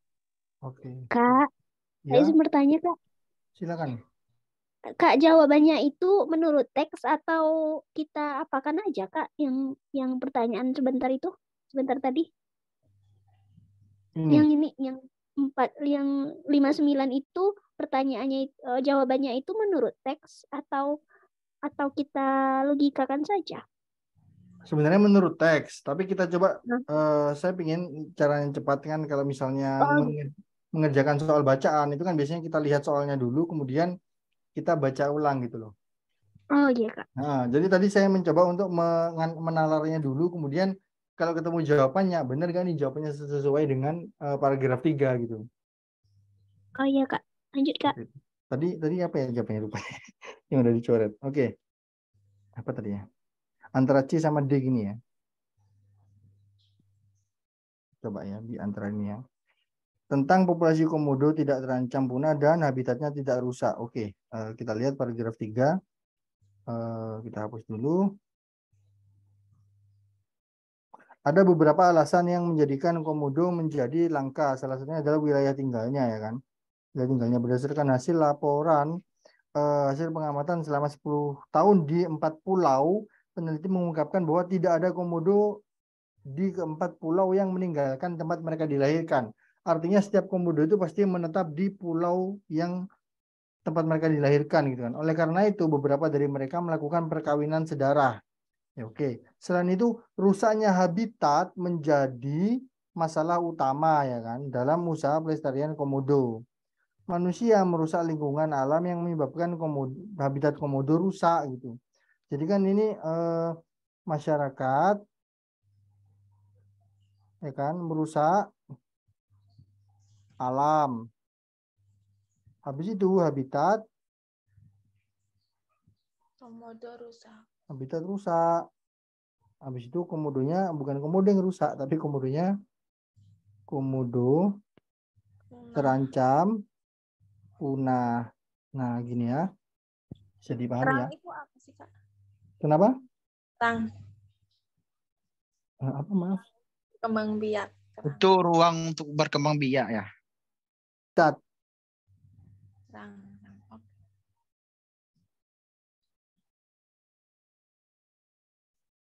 Apa? Tanya apa? Udah, Kak. Oke, maaf. Oke, mana tadi?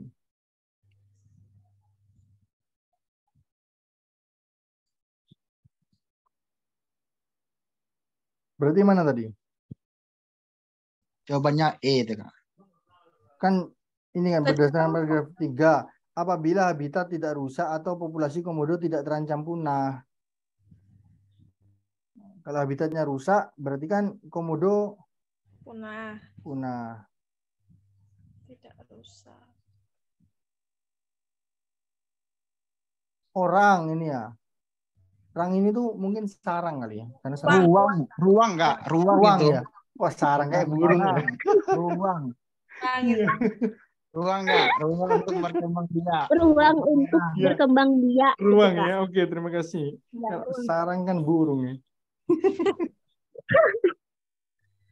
Oke, ruang. Tadi saya udah bilang ruang betul ya. Ruang untuk berkembang biak berkurang. Oke. Nah, tadi gimana jawabannya antara kalau saya D, betul ya? Kak, karena di maaf. apa pernyataannya itu atau. Jadi jawabannya juga atau. Iya, betul ya, ini ya. Ya, maaf, saya kira paling bawah itu D. Iya. Manusia tidak merusak lingkungan alam atau ruang untuk berkembang biak tidak berkurang. Oh iya, betul ya, karena ini atau juga ya. Oke, jawabannya E. Kulit sekarang nomor 60. Terakhir. Berdasarkan paragraf 1, apabila komodo menggelembungkan lehernya dan mengangkat lehernya. Oke, menggelembungkan leher dan mengangkat leher. Silakan. Nah ini, Komodo mengalami perubahan fisik ya berupa leher menggelembung, ekor ditekuk dan mengangkat leher. Saat itulah seorang harus berhati-hati. Nah, Lapar, Pak. berarti dia apa? Lapar. Sedang emosi ya. Lapar ya. Kondisi terancam, marah atau lapar ya. Intinya seorang harus hati-hati. Oke, jawabannya. Kalau seorang harus hati-hati, berarti apa? Komodo akan menyerang. Oh, yang paling mungkin benar adalah komodo akan menyerang. Kalau komodo menyerang, orang harus hati-hati. Betul ya? Oke, terima kasih. Kayaknya sejauh ini sudah selesai. Soalnya cuma 60 ya. Cuma. Kak, soalnya nanti dikirim lewat grup, Kak. Soalnya ya? Tes. Aku izin foto soal yang kita bahas pada sore hari ini itu diambil dari pretest yang pernah saya share di Instagram. Terus nanti kalau misalkan terkait dengan record untuk webinar ini nanti akan saya share ke YouTube. Terus nanti linknya akan saya post ke Instagram sama akan saya share ke grup juga. Ya, oke. Teman-teman, terima kasih ya atas perhatiannya. Semoga itu tadi semuanya bermanfaat buat kalian dan buat kalian yang akan menjalani tes. Semoga dipermudah ya guys. Ya, dan semoga kalian apalah itu pokoknya yang terbaik dan sampai jumpa sebagai awardee LPDP berikutnya. Amin. Amin. Lulus. Amin. Oke, terima kasih Kak Fauzan atas penyampaian materinya yang sangat bagus. Di sini Kak Fauzan menjelaskan terkait pemecahan masalah dan penalaran verbal. Kami tim Pejuang LPDP mengucapkan terima kasih atas pemaparan materinya. Oke, selanjutnya kita akan masuk dalam sesi tanya jawab. Tadi cukup bagus, sudah banyak berbincang di dalam Zoom tadi. Nah, jadi dalam sesi tanya jawab ini kami berikan 4 orang penanya. Jadi yang ingin bertanya bisa raise hand di Zoom. Nah, 4 orang yang tercepat akan kami pilih untuk berikan kesempatan untuk bertanya.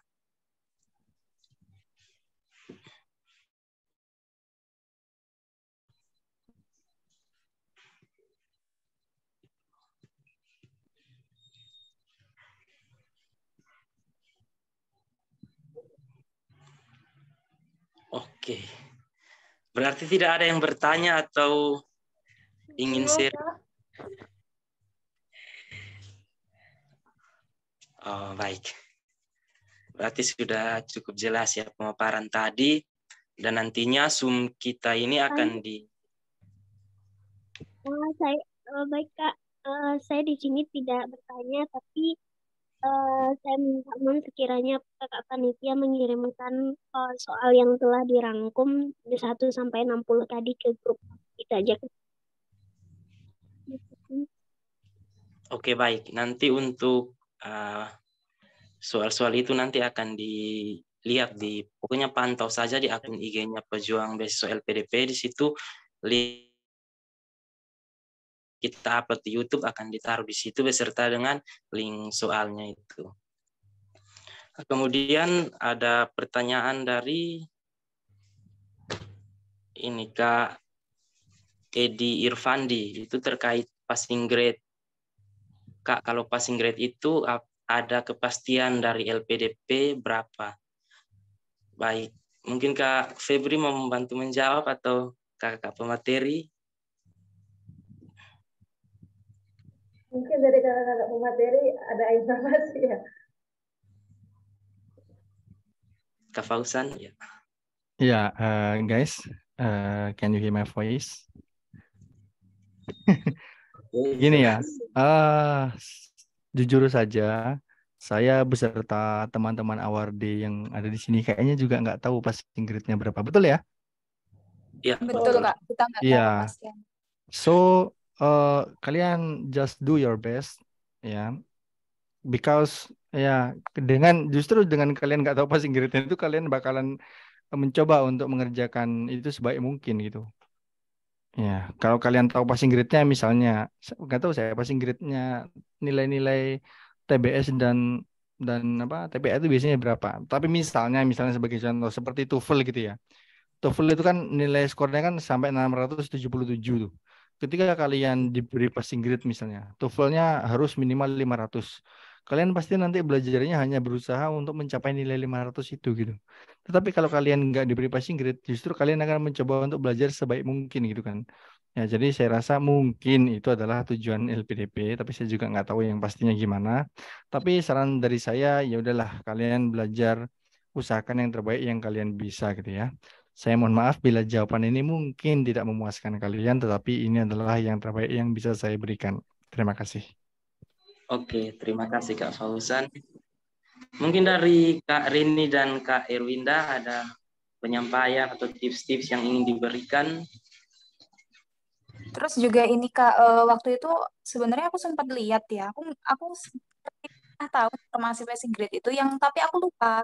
Dan itu passing grade-nya itu yang jelas beda antara afirmasi dan umum gitu ya. Kalau afirmasi itu passing grade-nya lebih rendah daripada yang umum seperti itu. Tapi kalau ketentuan setiap tahunnya kan bisa berubah atau seperti apa itu kita kan juga kurang tahu. Jadi intinya ya benar yang dikatakan Kak Fauzan tadi, kita kurang tahu secara detail passing grade-nya itu berapa seperti itu.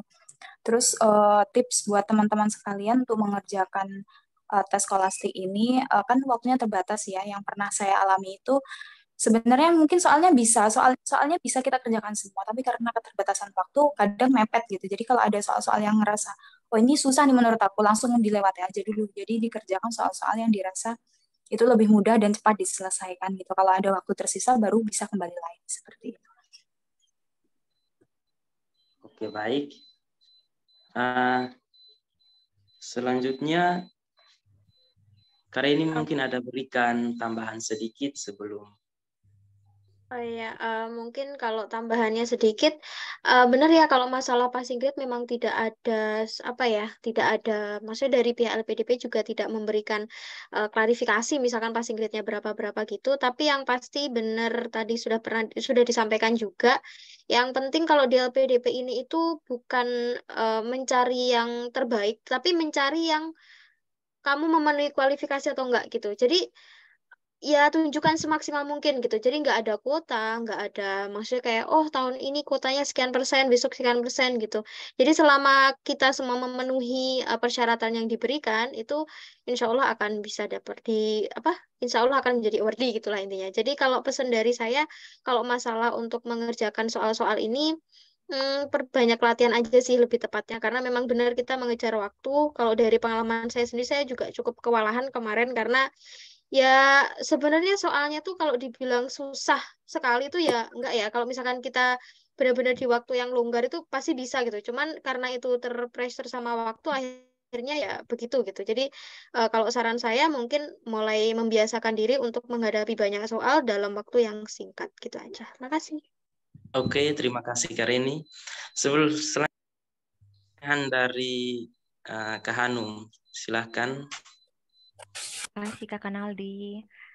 Jadi Kak mau bertanya, jadi pada saat TBS itu kalau nggak salah dikasih waktu 90 menit. Nah dari 90 menit itu kan dibagi 3 bagian ya Kak.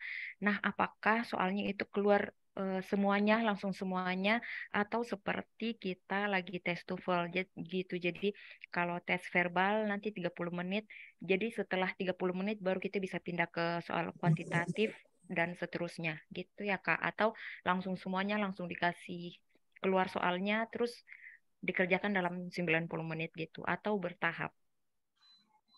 Oke, baik. Langsung saja saya jawab ya Kak Hanum. Terkait itu dia mirip dengan TOEFL juga. Jadi untuk penalaran verbal misalnya 20 nomor diberikan waktu 20 menit, kemudian kuantitatif juga ada waktunya tersendiri. Jadi begitu satu subtes habis seperti penalaran verbal, kemudian kuantitatif itu selesai langsung pindah lagi ke pemecahan masalah, itu juga punya waktu tersendiri diberikan. Oke, terima kasih Kak Kanaldi. Salam dari NTT. Siap, salam balik. Selanjutnya ada pertanyaan dari Albert Ilham. Mohon maaf Kak, izin bertanya untuk persiapan TBS. Ada sumber belajarnya dari mana Kak? Atau dulu belajarnya dari mana kakak-kakak? Oke. Kak Febri mungkin bisa. Oke, baik. Terima kasih. Sedikit berbagi informasi ya. Jadi waktu itu tahun 2021 kami ini merupakan angkatan pertama di mana LPDP mengadakan tes bakat skolastik. Jadi tahun-tahun sebelumnya itu TPA. Nah, saat itu kita memang tidak tahu ya kisi-kisi soalnya seperti apa. Apalagi yang berkaitan dengan kecukupan data. Terus waktu di tahun 2020 ya, 2021 2020 itu kita pernah mengadakan belajar bersama tapi via WhatsApp group. Nah, kalau dilihat dari ini menurut saya pribadi ya, kalau dilihat dari soal TPA sama TBS itu untuk deret bilangannya TPA menurut saya itu gampang dibandingkan deret bilangannya TBS. Jadi saat itu yang kita pelajari sumbernya dari mana? Kita belajar dari buku-buku TPA. Dari buku-buku TPA, terus dari buku-buku TBS, terus kebetulan ada kakak Wardi yang senior terlebih dahulu itu pernah share kumpulan soal-soal. Jadi dari itu sumber kita belajar. Nah, kalau untuk saat ini, saya ketika melihat buku-buku yang dijual yang berkaitan dengan seleksi bakat koleksi LPDP itu biasanya soal-soalnya itu diambil dari buku UTBK. Hanya di buku UTBK itu tidak semua diambil karena kan dibagi berbagai macam subtes ya. Kalau misalkan teman-teman mau cari soal-soal kecukupan data itu di UTBK ada. Terus kalau untuk pemecahan masalah, kalau sejauh ini yang saya tahu ya, pemecahan masalahnya kalau di buku TPA sama buku skolastik yang saya punya itu ada, tapi tidak ada gambarnya atau grafik atau diagram. Sementara punyanya LPDP itu ada gambar, ada grafik seperti yang tadi soalnya itu ya. Nah, soal-soal yang tadi itu yang pemecahan masalah itu saya dapatnya dari buku UTBK. Kalau untuk analogi, logis, terus analitik, aljabar, aritmatika itu teman-teman bisa belajar dari berbagai macam buku sih. Hanya kalau untuk kecukupan data sejauh ini di buku TPA itu tidak ada. Mungkin dari teman-teman pemateri lainnya ada informasi, silakan. Kak Fauzan ada saran terkait buku yang ingin dipelajari atau sumber-sumber? Bisa. Ya, saya mohon maaf ya teman-teman, untuk hal ini saya tidak memiliki sumber buku khusus gitu. Bahkan tapi nggak tahu kalau mungkin buku fisik bisa kalian coba pergi ke Gramedia atau Togamas. Oh maaf ya saya menyebut nama toko. Itu kalian bisa pergilah ke toko buku untuk mencari bukunya. Tetapi saya pribadi saya belum pernah melihat buku khusus latihan TBS gitu. Jadi saya pribadi biasanya mencari di Scribd ya, SCRIBD ya, Scribd atau apa itu ya, yang PDF apa itu yang sharing di internet itu seperti itu. Download ya, kerjakan di situ itu bisa. Soal-soal yang tadi juga sebenarnya soal dari itu Kak Febri dan Kak Naldi, saya ketik ulang dari Google Form ya, begitu saya ketik ulang jadi file Word gitu, seperti itu ya. Jadi teman-teman saya mohon maaf ya karena untuk ini juga saya tidak bisa menjawab. Saya pribadi waktu persiapan TBS itu saya belajarnya itu dari kumpulan soal TPA karena memang tidak sama persis, tetapi setidaknya saya jadi punya gambaran begitu ya. Seperti itu, terima kasih. Oke, baik. Izin menambahkan mungkin ya Kak ya. Memang benar kalau secara buku memang tidak ada ya buku yang benar-benar bisa dipakai 100% semuanya. Tapi benar kata Kak Febri tadi, kalau misalkan untuk kecukupan data itu memang biasanya atau yang sepengetahuan saya itu tuh adalah soal-soal SBMPTN-nya anak-anak SMA gitu. Jadi tapi yang SBM yang sebelum ini ya, kalau sekarang kan beda lagi sistemnya. Kalau yang kecukupan data itu masuknya di bagian subtes penalaran kuantitatif, tapi kalau yang pemecahan masalah, terus termasuk analogi-analogi yang di awal tadi itu masuknya di PU, penalaran umum. Kalau dulu kan kalau di SBMPTN kan ada penalaran umum, ada apa ya PPU, ada apalah banyak gitu. Jadi sebenarnya tipe-tipe soalnya tuh mirip-mirip sama UTBK, tapi mungkin kalau di soal-soal UTBK-nya anak SMA itu secara teoritisnya tuh lebih gitu loh. Kalau ini tadi kan mungkin kayak kecukupan datanya itu kan yang dasar-dasar aja, tapi kalau di anak SMA biasanya mungkin lebih dari itu gitu. Terus mungkin saran juga kalau pengalaman saya kemarin, saya lebih banyak itu melihat kayak video-video juga, kan banyak tuh yang di YouTube juga, termasuk ini video ini nanti mungkin gitu kan jadi share di YouTube. Nah itu termasuk video-video seperti itu yang saya tonton gitu, jadi bisa menambah setidaknya pengetahuan gitulah. Itu Kak, terima kasih. Oke, terima kasih Kak Rini. Oh ya Kak, saya boleh nambahin sedikit lagi nggak? Maaf, ada yang kelewat. Boleh, Kak. Ya teman-teman, saya pernah mencoba untuk mencari soal TBS di internet.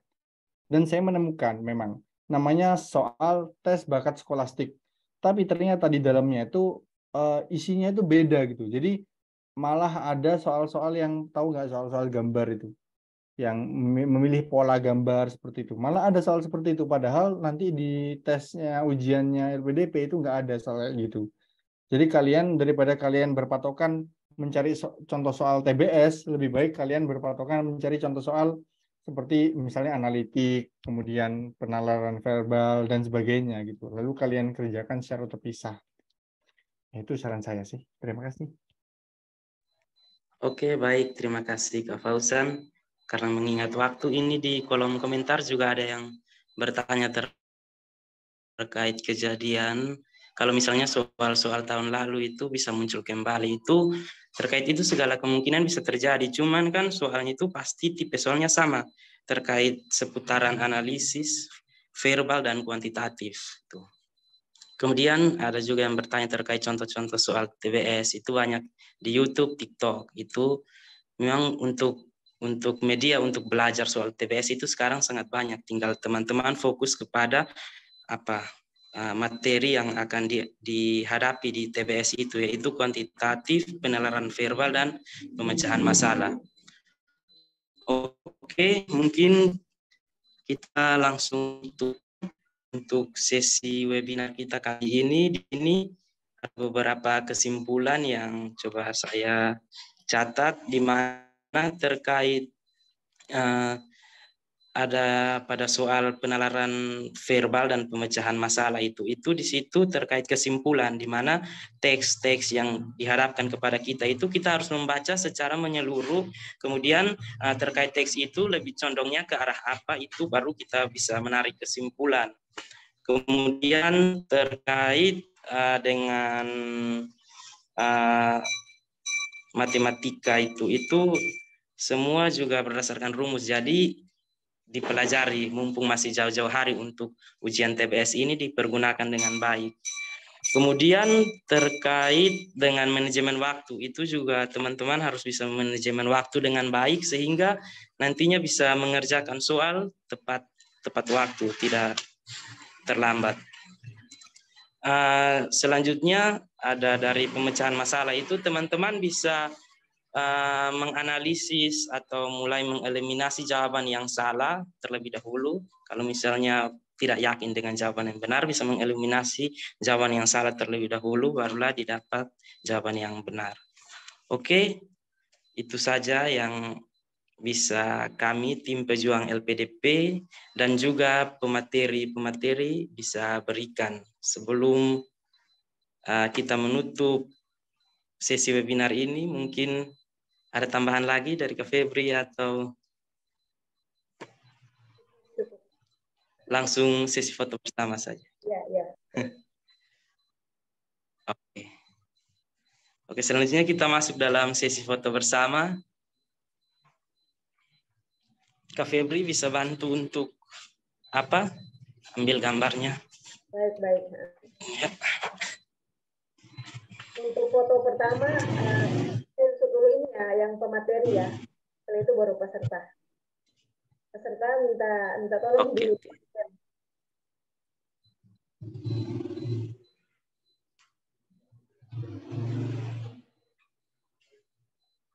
Nanti hitung ya. Oke, siap Kak. 1, 2, 3. Oke.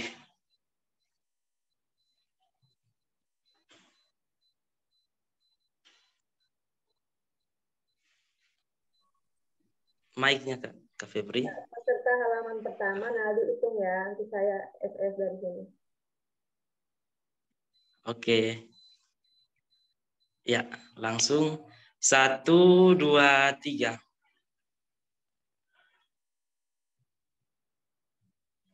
Halaman kedua. Ya, halaman kedua. 1, 2, 3. Oke. Ini yang lain udah pada lekat. Oke. Silakan ditutup. Udah waktunya mandi.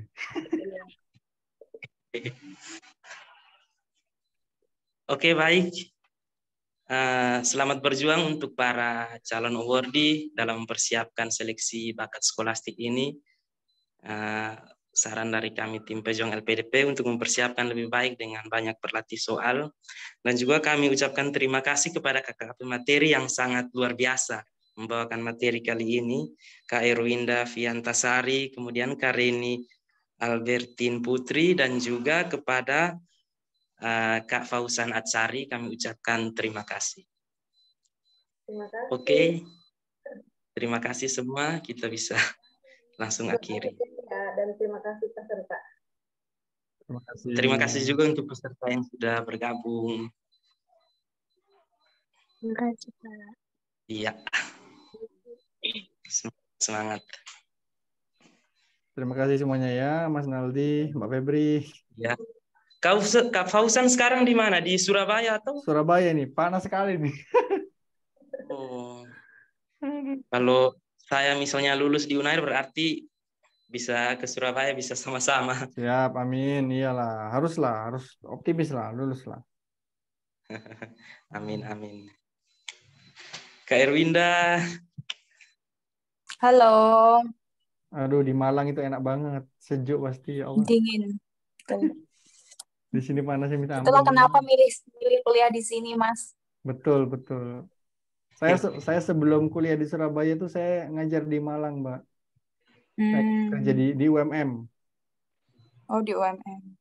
Ya, terus gara-gara dapat LPDP di UNESA, pindah lagi ke kota yang panas ini. Dulu saya di UNED, Mbak, tahun 2012. Oh, ngajarnya. Bukan, 2012 saya masuk kuliah pertama itu di UNED 2012. Tapi saya tuh dari dulu tuh sukanya matematika. Oh. Makanya karena saya itu waktu itu nyasar ke sastra Inggris UNED, saya tahun 2013 itu tes lagi mau pindah, tapi gagal lagi, Mbak. Oh gitu. Ya, gagal lagi, tapi ya udah akhirnya saya pindah ke UIN Surabaya karena saya diterimanya di situ gitu. Ya, karena sudah gagal 2 kali saya, ya udahlah diterima aja gitu. Gitu, Mbak. Tapi alhamdulillah sampai